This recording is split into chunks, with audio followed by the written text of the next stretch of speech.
चाहे मैंने उसे घर में आने दिया हो, अपने साथ रहने दिया हो, या फिर उसके तकिए के नीचे छुपी आत्मरक्षा वाली छुरी देखी हो, मैंने कभी इन बातों की परवाह नहीं की। मेरे इस भरोसे और अपनापन ने बाय वे के दिल को जैसे भर दिया। उसका गला रुक सा गया। वो मुझसे बहुत कुछ कहना चाहती थी, ढेर सारी शुक्रिया वाली बातें, लेकिन एक शब्द भी बाहर नहीं निकल पाया। उसके कानों में अचानक उसकी नई की कही बात गूंज उठी, जिंदगी में अगर एक सही इंसान मिल जाए तो वही सबसे बड़ी किस्मत होती है। बचपन में उसे समझ नहीं आता था कि उसके माता पिता हमेशा क्यों लड़ते रहते हैं। तब उसकी नानी यही जवाब देती थी, और आज उसे आखिरकार वो बात समझ आ गई। ऐसी खुशी बहुत कम लोगों को पूरी जिंदगी में मिल पाती है, लेकिन उसके दिल में बस एक ही ख्याल था, मैं कितनी खुशनसीब हूँ जो मुझे वो मिला। उसने गहरी सांसें लेकर खुद को शांत किया, फिर धीरे धीरे बिस्तर के पास गई और उस फल काटने वाली छुरी को, जो कभी उसे झूठा सुरक्षा का एहसास देती थी, चुपचाप उठाकर अलमारी की दराज में रख दिया। अब उसे उस ठंडी चीज की जरूरत नहीं थी। जब वो वापस लिविंग रूम में आई, मैं फ्रिज से 2 दही की बोतलें निकाल रहा था। मैं मुस्कुराया, एक बोतल खोली और उसके ढक्कन पे लगी दही उसकी तरफ बढ़ाते हुए बोला, खाने के बाद दही पीना शरीर के लिए अच्छा होता है, लो इसे चाट लो, बर्बाद मत करो। बाई वे कुछ पल तक बस उस ढक्कन को देखती रह गई। पीली हल्की रोशनी में मैं मुस्कुराते हुए उसे देख रहा था और हाथ में पकड़ा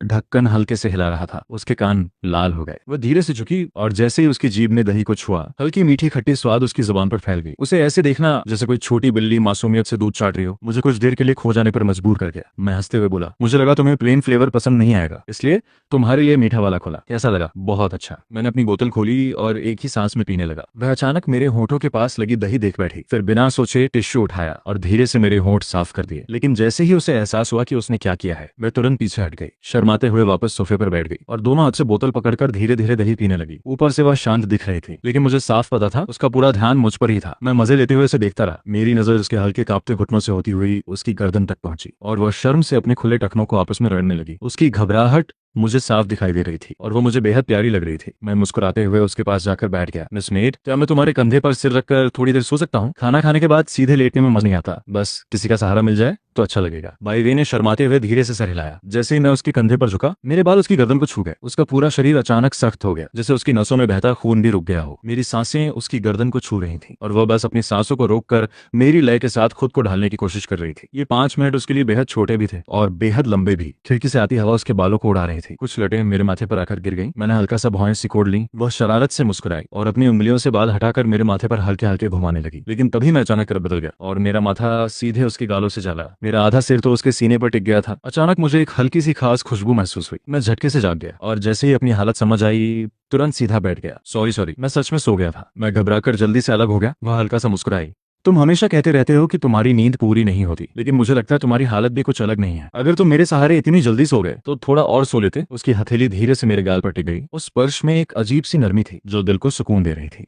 मैं मुस्कुराया और बिना कुछ कहे दोबारा आंख बंद कर ली। पिछले जन्म में एक क्रिमिनल पुलिस ऑफिसर होने की वजह से मुझे हर पल सतर्क रहना पड़ता था। मेरी नींद हमेशा बहुत हल्की रहती थी, लेकिन ये पहली बार था जब मैं किसी के पास इतना जल्दी और इतनी शांति से सो गया था। धीरे धीरे हवा की ठंडी लहरों के बीच बाय वे भी मेरे कंधे से टिककर सो गई। पता नहीं कब मैं पूरी तरह लेट गया था। मेरा सिर उसकी मुलायम गोद पर टिका हुआ था और मैं करवट लेकर उसे ऐसे पकड़े हुए था जैसे कोई तकिया पकड़कर सोता है। मेरे दोनों हाथ उसकी पतली कमर को कसकर थामे हुए थे। जब बाय वे की आंख खुली और उसने ये दृश्य देखा तो उसका चेहरा तुरंत लाल हो गया, लेकिन उसने मुझे हटाया नहीं। उल्टा उसने धीरे से अपना हाथ मेरी पीठ पर रख दिया। मुझे ऐसे मासूमियत से उससे लिपटा देख उसका दिल जैसे पूरी तरह पिघल गया। तभी अचानक अलार्म बज उठा। मैं झटके से नींद से जाग गया। जैसे ही एहसास हुआ कि मैं किसी नरम चीज को पकड़े हुए हूँ और मेरा सिर उसकी गोद में रखा है, मैं डरकर तुरंत सोफे से नीचे कूद पड़ा। अरे सावधान, मैं सिर खुजलाते हुए शर्मिंदा आवाज में बोला। मेरी सोने की आदत इतनी खराब कब से हो गई? मेरी हालत बिल्कुल बेवकूफों जैसी लग रही थी। मैं तुरंत भागकर वॉशरूम गया और चेहरे पर पानी मारा। जब वापस बाहर आया तो देखा बाई मुस्कुराते हुए मुझे देख रही थी। उसे मेरी हरकतों से जरा भी बुरा नहीं लगा था। तब जाकर मैंने राहत की सांस ली। सच कहूं तो मुझे डर था कि कहीं मेरी जरूरत से ज्यादा नजदीकी उसे असहज न कर दे, लेकिन अब उसकी फीलिंग साफ समझ आ चुकी थी और उसी पर मैंने मन में एक फैसला कर लिया। चलो तुम्हारे घर चलते हैं, तुम्हारा सामान ले आते हैं। शाम धीरे धीरे ढल रही थी। डूबते सूरज की नारंगी रोशनी ने बाय वे के पुराने अपार्टमेंट बिल्डिंग को एक भारी और उदास रंग में रंग दिया था। जैसे जैसे हम उसके घर के करीब पहुंच रहे थे, मैं साफ महसूस कर सकता था कि उसके कदम और भी भारी होते जा रहे थे। उसकी चाल कठोर हो चुकी थी, यहाँ तक कि उस शांत सीढ़ियों वाले गलियारे में उसकी धड़कनों की आवाज तक सुनाई दे रही थी। कुछ पड़ोसी आते जाते हमें बार बार घूर रहे थे। नीचे रहने वाली एक औरत हंसते हुए बोली, अरे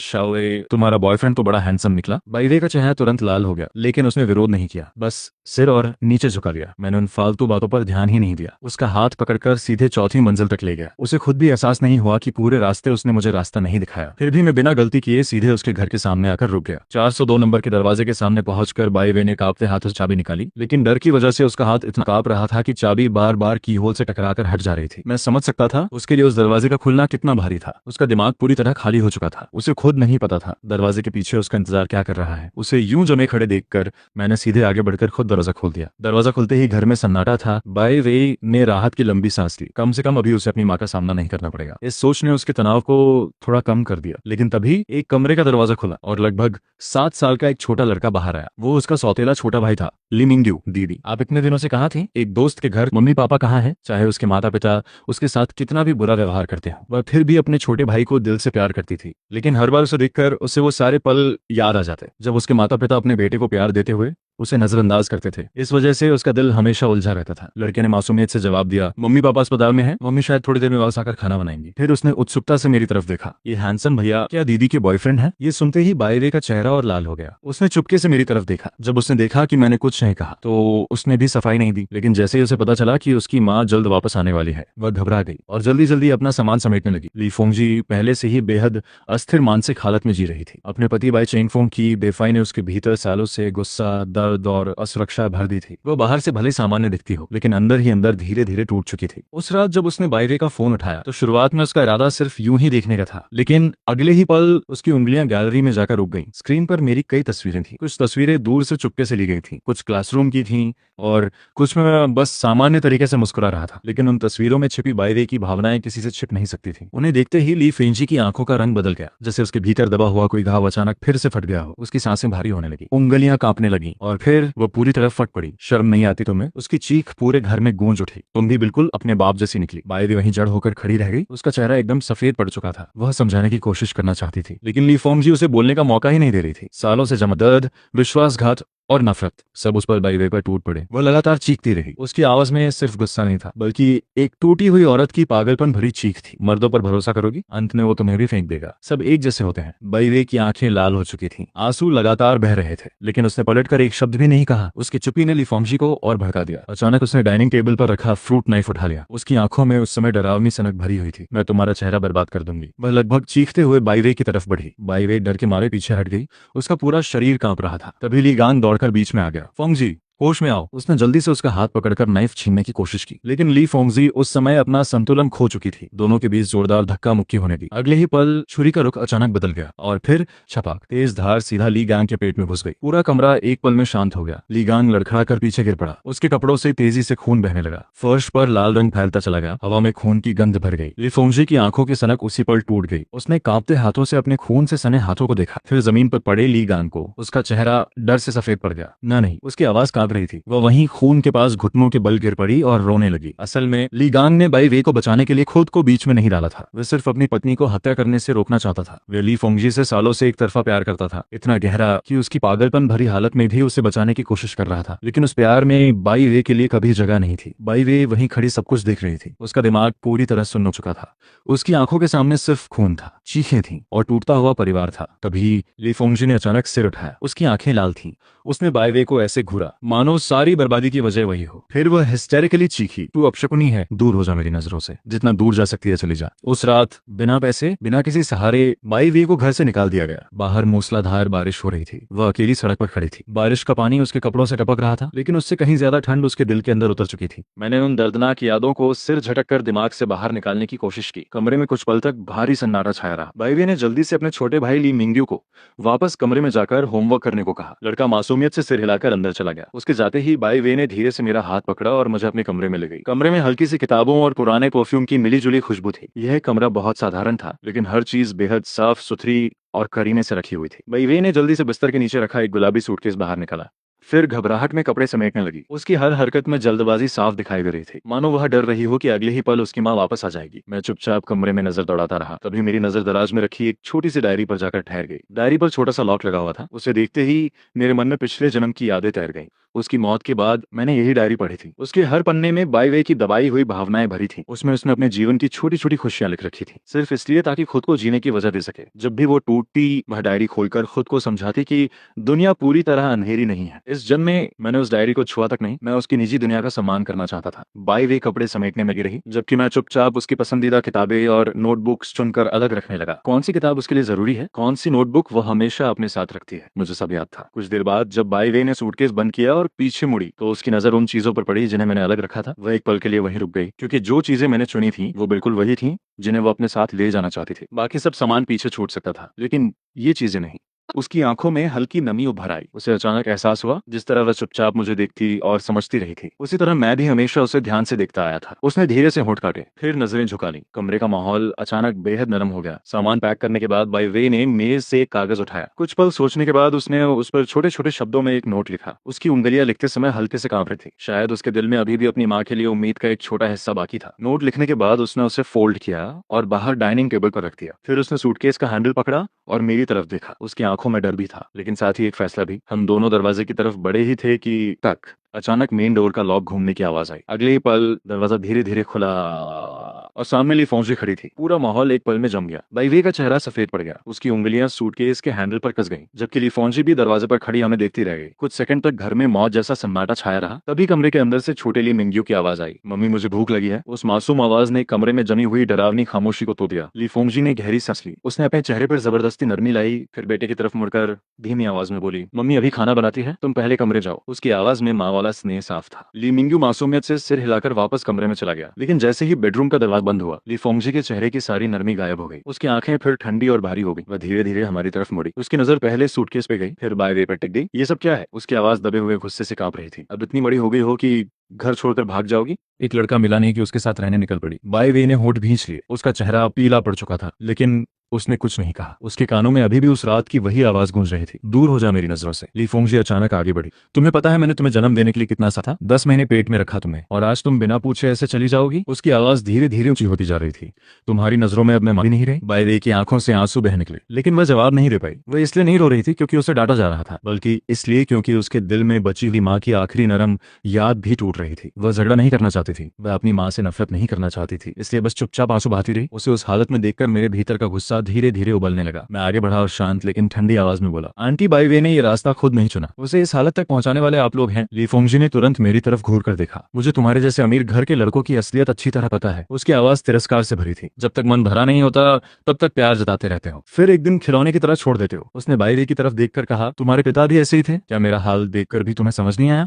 ये लड़का भी एक दिन तुम्हें छोड़ देगा, अभी भी समय है, वापस आ जाओ। बाई वे ने आंसुओं से भरी आंखों से मेरी तरफ देखा, लेकिन उसकी आंखों में डर से ज्यादा भरोसा था। उसे यकीन था मैं ऐसा इंसान नहीं हूँ। मैंने धीरे से अपना हाथ बढ़ाकर उसकी आंखों से आंसू पोंछे। फिर ली फोंगजी की तरफ देखकर शांत स्वर में कहा, मैं बड़े बड़े वादे करने वालों में से नहीं हूँ। मैं ये नहीं कहूंगा कि जिंदगी भर कभी नहीं बदलूंगा, लेकिन एक बात जरूर जानता हूँ, जब तक बाई वे मेरे साथ है मैं उसे सिर्फ अच्छी यादें दूंगा, उसके हिस्से में डर नहीं आने दूंगा। ली फोंगजी ने ठंडी हंसी हंसी, बहुत अच्छी बातें कर लेते हो। फिर उसने सख्त आवाज में कहा, मैं तुम्हें आखिरी बार चेतावनी दे रही हूँ, मेरी बेटी से दूर रहो। मैंने बिना नजरें हटाए सीधे उसकी आंखों में देखा। तो फिर मैं भी साफ कह देता हूँ आंटी। मेरी आवाज शांत थी, लेकिन उसमें छिपी दृढ़ता साफ महसूस की जा सकती थी। बाय वे अब बालिग है, उसके पास अपनी नौकरी है, अपनी कमाई है, कानूनन उसे अपनी जिंदगी का फैसला खुद लेने का पूरा हक है। कमरे में कुछ पल के लिए सन्नाटा छा गया। ली फोंगजी का चेहरा धीरे धीरे सख्त होता चला गया। मैंने आगे कहा, अगर आप माँ बनकर उससे प्यार करना चाहती हैं तो मैं कभी बीच में नहीं आऊंगा, लेकिन अगर आप सिर्फ उसे अपनी मर्जी से चलने वाली कठपुतली बनाकर रखना चाहती हैं। मैं बाय का हाथ मजबूती से थाम लिया। तो माफ कीजिए, मैं ये कभी होने नहीं दूंगा। ली फोंगजी का शरीर गुस्से से कांप उठा। उसकी नजर अचानक डाइनिंग टेबल पर पड़े उस पेपर पर गई। वह तेजी से आगे बढ़ी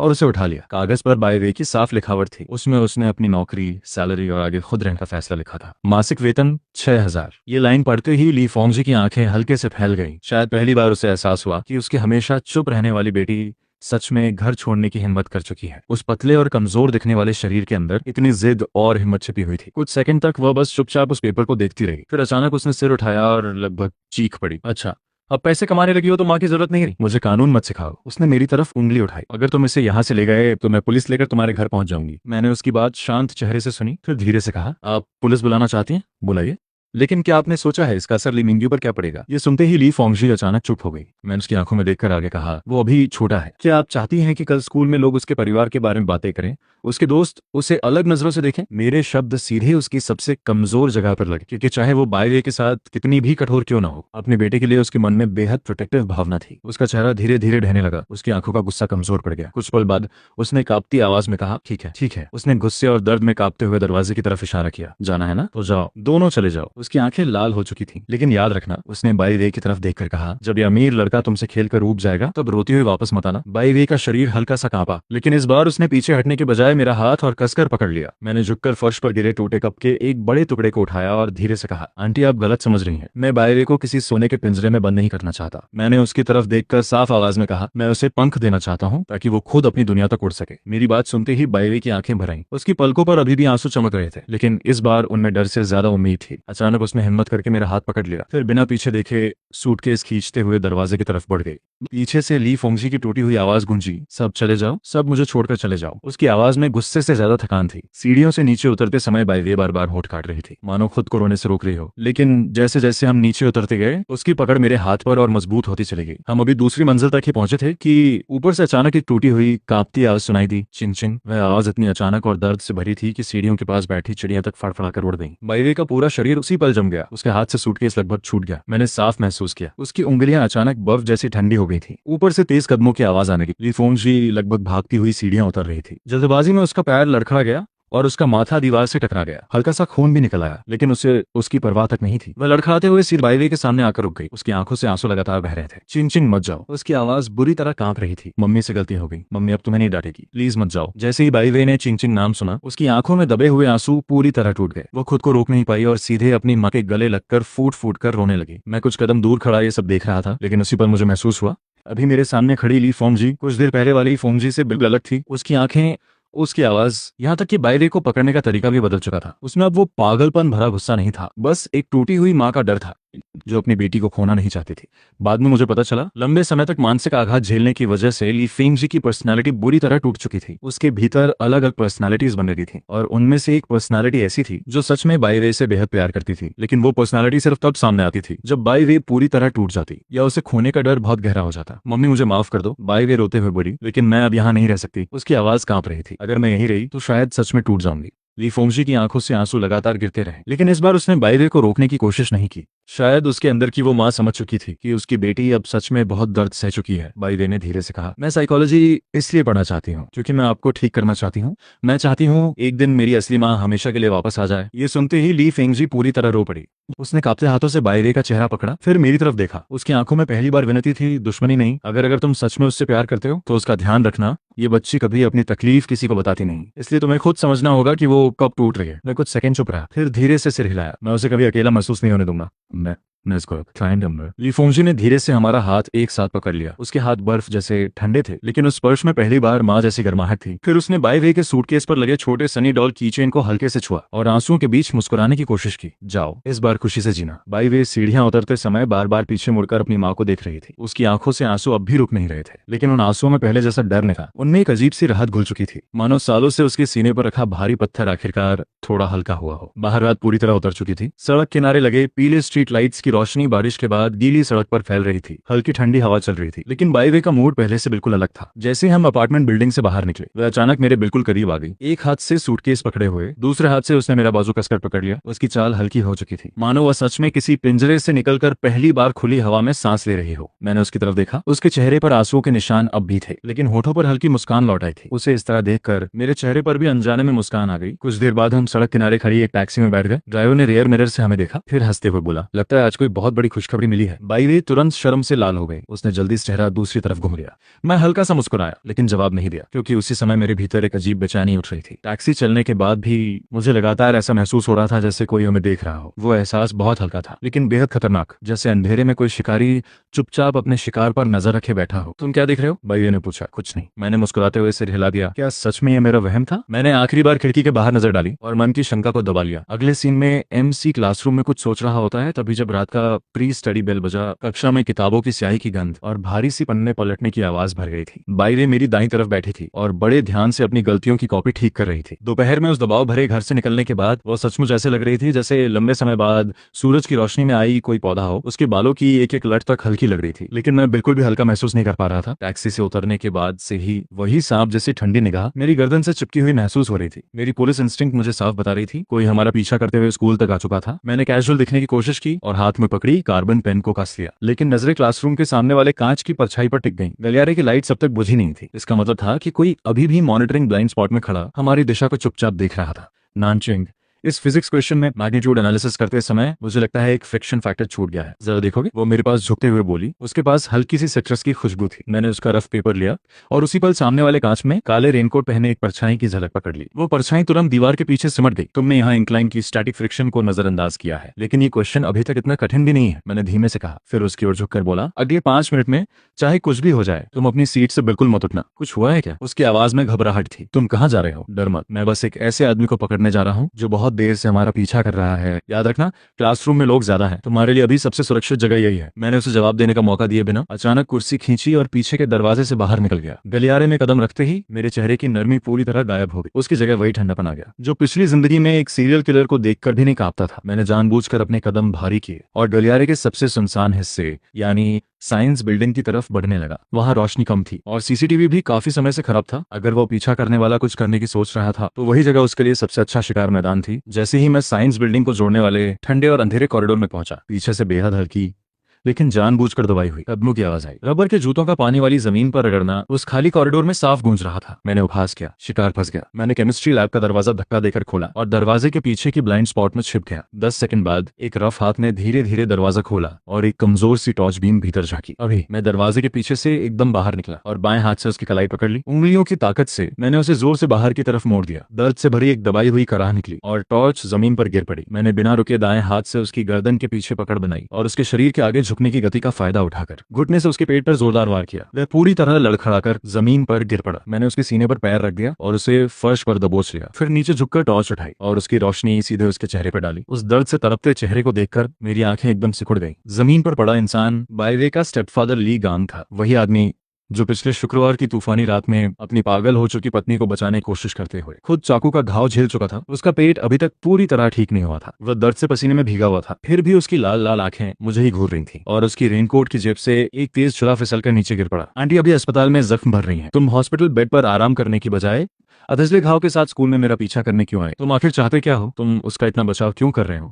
उसकी हालत देखकर पिछली जिंदगी के सारे टूटे हुए क्लूज एक ही पल में फिर से आपस में जुड़ने लगे। उस तूफानी रात की धुंधली तस्वीर मेरे दिमाग में फिर से जिंदा हो गई। क्या उस रात बारिश में काला रेनकोट पहने और सीसीटीवी से बचकर बाईवे को मारने वाला असली कातिल कोई सड़क छाप गुंडा नहीं बल्कि यही पत्नी के लिए पागल हो चुका स्टेपफादर था? क्या उस रात वह भी आज की तरह अस्पताल से चुपचाप निकलकर बाईवे के पीछे लग गया था? मैंने एक पल भी देर नहीं की, सीधे पुलिस को कॉल कर दिया। हत्या की कोशिश और चाकू लेकर पीछा करने के आरोप में ली गांग को पुलिस गाड़ी में बैठा दिया गया। लेकिन गाड़ी के जाते ही मेरे सीने में खिंची हुई नस ढीली नहीं पड़ी। अगली सुबह मैंने आधा दिन की छुट्टी ले ली और अपने पिता की सिटी कनेक्शंस का इस्तेमाल करके हॉस्पिटल में फैमिली वेरिफिकेशन के बहाने मॉनिटरिंग रूम तक पहुंच गया। मैं अभी पूरी तरह निश्चित नहीं हो सकता था कि वही असली कातिल है। आखिर पिछले जन्म में जांच के दौरान उसकी मोटिव को पहले ही नकार दिया गया था और उसके पास एक साफ एलिबी भी था। मुझे खुद अपनी आंखों से देखना था कि पिछले शुक्रवार की रात वो असल में कर क्या रहा था। भाई कृपा करके पिछले शुक्रवार रात 8 से 10 बजे तक इमरजेंसी ऑपरेशन कॉरिडोर की फुटेज दिखा दो। स्क्रीन पर फुटेज बदलती रही। 8:15 पर खून से लथपथ ली गांग को ऑपरेशन रूम में ले जाया गया। 8:40 तक रूम की रेड लाइट लगातार जलती रही। कुछ नर्सेस ब्लड बैग्स लेकर अंदर बाहर आती रही। 9:20 पर ली गांग को ऑपरेशन रूम से बाहर लाया गया। उसके शरीर में ट्यूब लगी हुई थी और उसे मॉनिटर रूम में भेज दिया गया। वह 11 बजे तक वहीं रहा। मॉनिटर रूम के दरवाजे से कोई बाहर नहीं आया, कोई अंदर भी नहीं गया। इतने बुरी तरह घायल इंसान का अस्पताल की तीसरी मंजिल की बालकनी से कूदना नामुमकिन था। मेरे दिमाग में जैसे बिजली गिर गई। फॉरेंसिक रिपोर्ट के मुताबिक बाईवे की मौत का समय उसी रात लगभग 10:30 बताया गया था। इसका मतलब साफ था, उस तूफानी रात में ली गांग हॉस्पिटल बेड पर पड़ा था। वो किसी हालत में भी गलियों में जाकर बाईवे का पीछा नहीं कर सकता था। अगर कातिल ली गांग नहीं था तो फिर कौन था? अस्पताल की इमारत से बाहर निकलते समय दोपहर की तेज धूप मेरी आंखों को चुभ रही थी। ली गांग का परफेक्ट एलिबी मेरे सीने पर एक भारी पत्थर की तरह बैठ गया था। तो फिर पिछली जिंदगी की उस बारिश में छिपा असली कातिल कौन था? ऐसी स्थिति में जहां दुश्मन अंधेरे में हो और मैं खुली रोशनी में, यह अनिश्चित भय किसी दानव के सामने खड़े होने से भी ज्यादा परेशान कर रहा था। मैंने घर का दरवाजा खोला। अंदर गहरी शांति थी। हवा में हल्की सी बात जल की खुशबू तैर रही थी। मैं दबे कदमों से गेस्ट रूम में गया। बाईवे कंबल में सिमटी हुई दोपहर की नींद ले रही थी। उसकी नींद बेचैन थी। लंबी पलकों में हल्की हल्की कंपकंपी थी और वह अनजाने में कंबल के किनारे को पकड़े हुए थी। उसके शांत लेकिन नाजुक से चेहरे को देखकर मेरे भीतर की तलखी काफी हद तक कम हो गई। मैं उसके पास जाकर गिरा हुआ कंबल ठीक करने ही वाला था कि सिर उठाते ही मेरी नजर गेस्ट रूम की खिड़की पर पड़ी। मैं एकदम से ठिठक गया। दोपहर की धूप तिरछी होकर कांच पर पड़ रही थी। खिड़की के बाहर की सतह पर धूल से भरा एक हल्का सा साफ उंगली का निशान दिख रहा था। मेरे पूरे शरीर के रोए एकदम खड़े हो गए। मैंने सांस रोक ली और तुरंत मुड़कर बाहर निकल आया।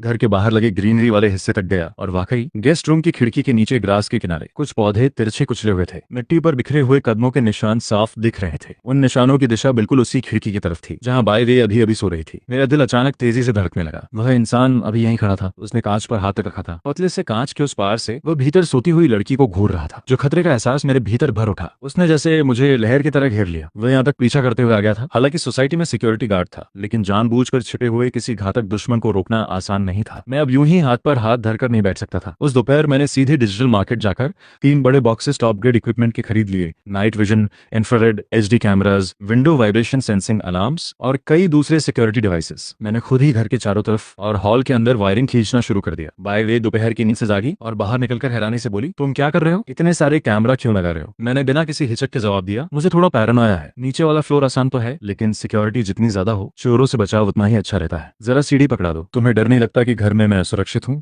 पता है तो फिर पूछ क्यों रही हो? जब मैं लिविंग रूम की छत के कोने में कैमरा लगा रहा था तो मुझे ऊंचाई पर किसी सहारे की जरूरत थी। बाय वे टिपटॉप पर उठकर मुझे वायर पकड़ाने लगी। उसकी हरकतें जरा ज्यादा थी और उसकी हल्की सी झुकती नेकलाइन से उसकी कॉलर बोन का हिस्सा साफ दिख रहा था। मैं ऊपर से नीचे देख रहा था और अनजाने में मेरा गला सूख गया। ठीक है, मैं अभी नीचे उतरता हूँ। सीढ़ी से उतरते समय मेरी नजर अनजाने में फिर बाय वे पर चली गई। उसने मेरी नजर महसूस की और दौर चेहरा झट से लाल पड़ गया। वो चौंक कर सीढ़ी छोड़ बैठी। मैं थोड़ा असंतुलित हुआ और सीधे नीचे गिर ही जाता कि बाय वे ने झट से बाहें फैला दी। मैं उससे जा डराया और आधे शरीर का भार उसके ऊपर आ गया। सावधान, वो घबराकर बोली, कहीं पैर तो नहीं मुड़ गया? पैर नहीं मुड़ा, बस अभी थोड़ा डर लगा था। अब बस टांगे कमजोर लग रही हैं। तुम तो बड़ी बदतमीजी कर रहे हो, उसने शर्म से मुंह बनाते हुए कहा। बातों बातों नहीं। उसकी पतली सी हथेलियां हल्के से मेरी कमर के पीछे आ गई और उसने मुझे संभाल लिया। उसकी बाहों की गर्मी और उसकी हल्की सी खुशबू ने आज पूरे दिन की मेरी बेचैनी को कुछ देर के लिए शांत कर दिया। शाम को खाने के बाद मैं सोफा पर बैठकर मॉनिटर के स्प्लिट स्क्रीन फुटेज देखने लगा। बाय वे ने ताजी स्ट्रॉबेरीज की प्लेट धोकर रखी और बड़े ध्यान से एक टूथपिक पर सबसे बड़ी स्ट्रॉबेरी उठाकर मेरे मुंह की तरफ बढ़ा दी। मैं स्क्रीन की तरफ देख रहा था। घर के बाहर लॉन, चारों तरफ के ब्लाइंड स्पॉट्स और हर वह कोना जहां से कोई अंदर घुस सकता था, सब जगह कैमरास की साफ निगरानी में थी। अगर वो फुटप्रिंट्स वाला शैडो फिर से आया तो मैं उसे भागने नहीं दूंगा। बाय वे,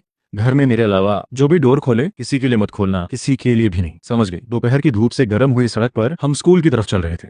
बाय वे मेरे साथ चलते हुए कभी कभी अपने स्कूल बैग की स्ट्रैप ठीक करती और कभी दिन भर के रॉन्ग क्वेश्चंस के बारे में बताती, लेकिन मैं जरा भी हल्का महसूस नहीं कर पा रहा था। घर से निकलते ही वही सांप जैसी सुई चुभने वाली निगाह मेरी गर्दन से चिपक गई थी। अंदर की तरफ चलो, बाहर गाड़ियां ज्यादा हैं। मैंने कहा, तुम्हें क्या हुआ? हथेली तो पूरी तरह पसीने से भीग गई है। कुछ नहीं, दोपहर में ये कैमरास वगैरह लगाते समय आराम नहीं मिला। चलो जल्दी। पहली क्लास टीचर की थी। लेट होने पर डांट पड़ती। मैं बाहर से शांत दिख रहा था, लेकिन नजरें सड़क किनारे की दुकानों और ग्रीनरी के ब्लाइंड कॉर्नर्स पर लगातार घूम रही थी। कोई नहीं था। फिर भी वो चिकनी सी जहरीले सांप जैसी अनुभूति झूठ नहीं बोल सकती थी। जैसे ही हम स्कूल गेट में घुसे, जियांग यन की वही तेज चिल्लाती आवाज बिल्डिंग की छाया से गूंज उठी। वह भागता हुआ मेरे सामने आया। चेहरा एक्साइटमेंट से लाल था और बोलते बोलते हाँफ रहा था, गुनाचंग भाई तू कमाल है। तूने जो फ्यूजिटिव वाली क्लू दी थी वो सच निकली। पुलिस डिपार्टमेंट में तो तहलका मच गया है। वही निकला जो 3 प्रांतों में कई लोगों की जान लेकर भाग रहा था। पकड़ा गया? ये सुनते ही जियांग यान का जोश आधा उतर गया। वहाँ की जगह सच में अजीब थी। पुलिस ने पूरा पुराना इलाका सील कर दिया, चारों तरफ से घेर लिया, लेकिन हम तो पास तक नहीं जा पाए। और वो आदमी ऐसे गायब हुआ जैसे धरती निकल गई हो। सुना है उसकी एंटी सर्वेलेंस क्षमता बहुत ज्यादा थी। घेरा सिकुड़ने से कुछ मिनट पहले ही वो गंदे नाले में कूदकर सीवर से भाग निकला। मेरे मन में अचानक ठंड उतर आई। जियांग यान की बातों ने मेरी सारी उम्मीदें जैसे एक झटके में चीर दी। पिछली जिंदगी का सीरियल किलर भले बाय वे की मौत से सीधे जुड़ा ना हो, लेकिन वो एक खतरनाक,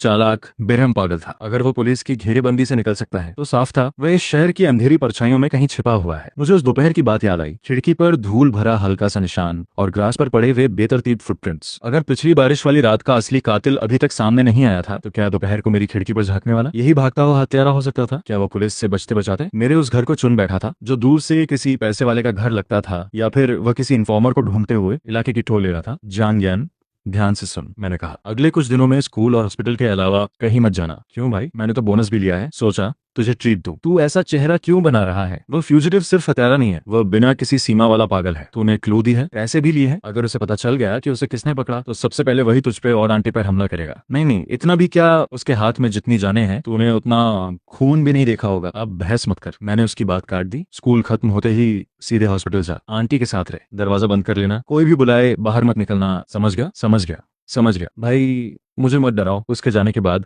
मैं कॉरिडोर की छाया में खड़ा रहा और क्लासरूम में शांत बैठी बाय वे को देखता रहा। मेरी पीठ में ठंड उतर आई। लीगान की सस्पेशन साफ हो चुकी थी। असली बारिश वाली रात का मर्डरर अभी भी अंधेरे में था और अब बाहर भागा हुआ सीरियल किलर भी किसी दूसरी कड़ी की तरह हमारे इर्द गिर्द घूम रहा था। ये दोनों अनजानी हत्यारी नियतें हमें चारों तरफ से घेर रही थी। मैंने जेब में रखा फोन छुआ, उस पर मेरे घर का मॉनिटर प्रोग्राम चुपचाप चल रहा था, चाहे बाहर की खिड़की पर दिखने वाले फुटप्रिंट्स इसके भी हों। अगर कोई फिर आया तो उसे इसकी कीमत चुकानी पड़ेगी। रात की सेल्फ स्टडी खत्म होने के बाद मैं और बाईवे साथ साथ घर लौट रहे थे। रात की हवा हल्की ठंडी थी, लेकिन बाईवे को शायद ये सफर बहुत पसंद आ रहा था। पूरा रास्ता वो छोटी छोटी बातें करती रही, क्लास की मजेदार घटनाएं, आज के क्वेश्चंस और टीचर्स की आदतें। उसकी आवाज में अब पहले जैसे घुटन नहीं थी, उसके हर शब्द में हल्कापन था। घर पहुंचते ही वो खुद ही एप्रन बांधकर किचन में चली गई। कुछ देर बाद 2 कटोरे गर्मा गर्म टोमेटो एग नूडल्स और कुछ छोटे साइड डिशेस टेबल पर रख दिए गए। नानचेंग, जल्दी टेस्ट करो, आज मैंने तुम्हारे पसंद वाले फ्राइड एग्स भी बनाए हैं, जानबूझकर किनारे थोड़े क्रिस्पी रखे हैं। मैं मुस्कुराया, अगर तुम बनाओ तो जहर भी पूरा खा जाऊं। फिर शुरू हो गए। वह शर्माते हुए बोली, जल्दी खाओ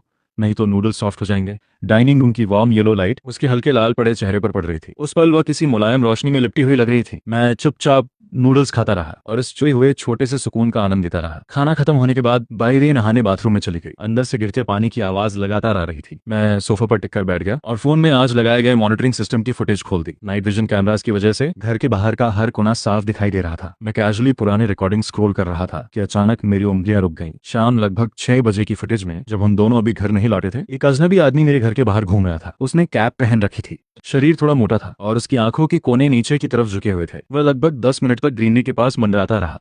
कई बार उसने गर्दन उठाकर सीधे मेरी खिड़की की तरफ झांका भी। मैंने तुरंत पुलिस नोटिस वाले फ्यूजिटिव की तस्वीर दिमाग में कंपेयर की। नहीं, वह आदमी सीरियल किलर नहीं था। उस फ्यूजिटिव का शरीर दुबला था और चीक बोन्स बहुत उभरे हुए थे। तो फिर ये कौन था? क्या ये वही असली मर्डरर था जो पिछली जिंदगी की बारिश वाली रात में छिपा हुआ था, या फिर कोई और? दुश्मन का अंधेरे में छिपा होना मुझे बेहद परेशान कर रहा था। एक तरफ भागा हुआ सीरियल किलर, दूसरी तरफ पिछली जिंदगी का अननोन मर्डरर, और अब ये नया अजनबी। ऐसा लग रहा था मानो मैं किसी विशाल काले भंवर के बीच खड़ा हूँ। धीरे धीरे रात गहरी होती गई। घड़ी ने रात का 1 बजाया। पूरा अपार्टमेंट कॉम्प्लेक्स मौत जैसी खामोशी में डूब चुका था। मैं मास्टर बेडरूम के बेड पर लेटा था, आंखें बंद थीं, लेकिन नर्व्स अब भी पिछले जीवन वाले पुलिस इंस्टिंक्ट की तरह पूरी तरह सतर्क थीं। तभी कच बाहर से बेहद हल्की आवाज आई।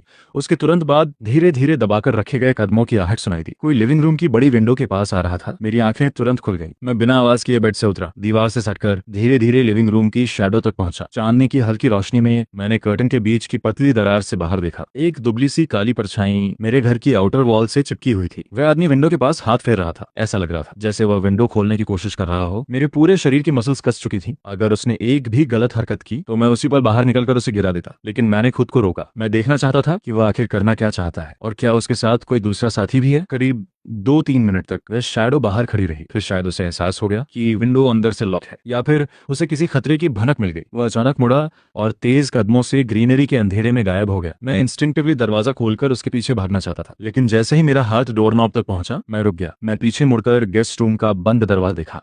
उस कमरे के अंदर बाईवे सो रही थी। उस पर मुझे साफ समझ आ गया, उस शैडो को पकड़ना जरूरी था, लेकिन बाईवे की सेफ्टी उससे भी ज्यादा जरूरी थी। मैंने मन का गुस्सा दबाया और वापस टेबल के पास जाकर मॉनिटर कंप्यूटर खोल दिया। मैंने तुरंत उसी दिशा की इंफ्रारेड फुटेज निकाली। वीडियो रिवाइंड होने लगा। स्क्रीन पर वही शैडो दोबारा दिखाई दी। टॉप ग्रेड कैमरास की क्वालिटी इतनी साफ थी कि उसके कपड़ों की सिलवटें तक दिखाई दे रही थी। मैंने सांस रोककर फुटेज को उस पल तक आगे बढ़ाया जब वह आदमी मुड़कर जाने वाला था, और फिर उसने अचानक सिर घुमाया। इंफ्रारेड कैमरा ने उसी पल उसका चेहरा साफ कैप्चर कर लिया। चेहरा देखते ही मेरी आंखें सिकुड़ गईं। मेरे दिमाग में जैसे किसी ने हथौड़ा मार दिया हो। वो चेहरा, वो ये सी था, क्लास का वही चुप रहने वाला लड़का जिसे हर कोई वीक और बुलीड समझता था। वही लड़का जो हमेशा सिर झुकाकर चलता था। लेकिन वह आधी रात को मेरे घर की खिड़की के बाहर क्या कर रहा था? कंप्यूटर स्क्रीन की नीली रोशनी मेरे चेहरे पर पड़ रही थी। पूरा लिविंग रूम अंधेरे में डूबा था। मैं अकेला सोफा पर बैठा अपने घुटनों पर उंगलियां थपथपा रहा था। दिमाग किसी मशीन की तरह तेजी से काम कर रहा था। दिन का वह मोटा आदमी, रात का ECI और खिड़की पर बना हुआ धूल भरा हैंडप्रिंट, इन सब के बीच आखिर कनेक्शन क्या था? अगर हैंडप्रिंट उस मोटे आदमी का था तो वह सिर्फ बाहर घूमकर क्यों चला गया? वह किसके लिए काम कर रहा था? मैंने गहरी सांस ली और फिलहाल उस मोटे आदमी की बात दिमाग से हटाई। अब सबसे बड़ा सवाल ये सी था, स्कूल में हमेशा डरा सहमा रहने वाला वह लड़का आधी रात को इतनी प्रोफेशनल तरीके से स्टॉकिंग क्यों कर रहा था? जैसे ही मेरे डिटेक्टिव इंस्टिंक्ट्स जागे,